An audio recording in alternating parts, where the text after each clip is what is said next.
Hi everybody, this is Zack here on Broward College's Top Chefs. Today we're going to be making basil sweet chicken. It's a Thai dish. If you've ever had Thai food, you know how wonderful it is.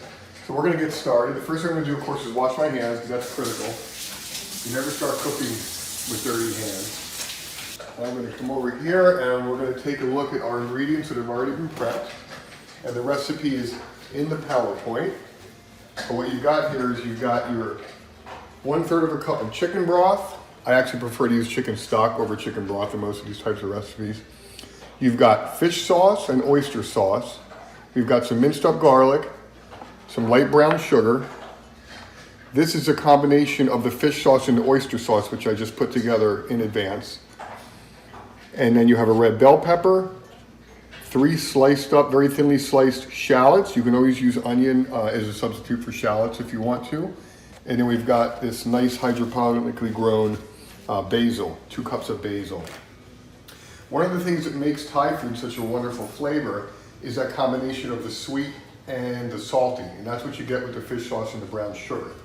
And then over here, we have some oil shimmering. Now the recipe calls for a canola oil. I prefer to use coconut oil. Coconut oil is very heart healthy and it's a very high temperature. It can cook at a very high temperature before it starts to break down, so it remains heart healthy. Let's put these in. So we're going to put in our red bell pepper, our garlic, and our shallots. And we're going to let these guys, turn that down just a little bit. We're going to let these go until they get soft, because I have my spoon ready. All right, so we don't want to burn that garlic. We're going to turn this down to medium. And we're just going to saute this until it gets nice and soft. I cook rice the same way you would cook pasta. And this comes out perfect every time. So what I do is I'm using a jasmine rice. And I'm going to put it in there, and I've already put a pinch of salt in. And I'm just going to put it in the same way I would make pasta. Just dump it right into a pot of boiling water, and we're going to let that boil. I'm going to time that and let it boil for 11 minutes. And if you're using a more delicate rice like a basmati, you might want to shave a minute off of that cooking time. All right, so those veggies have been simmering long enough now. They're nice and soft. So we're going to take our pound of ground chicken. We're going to add that. Okay, so now we're ready to add our fish sauce, oyster sauce, brown sugar mixture, and our chicken broth. Because it looks like the chicken is cooked through all the way. So we're going to add this.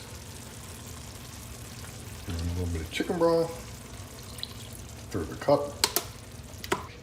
And we definitely make sure we mix that all around so all that flavor gets evenly distributed. Now you can see that's nice and wilted. And that is ready to go. So I'm going to turn that off. And there's my dog barking at someone outside. Good dog. Okay. All right, and here it is plated. And we also put out some sriracha or some chili garlic sauce for a little kick if you want. This recipe actually calls for a Thai bird's eye chili, but my kids don't really like spicy food, so we left out that one ingredient. And then for the adults, if they want, they can spice it up. And that's it. That is Thai basil chicken. Thank you very much.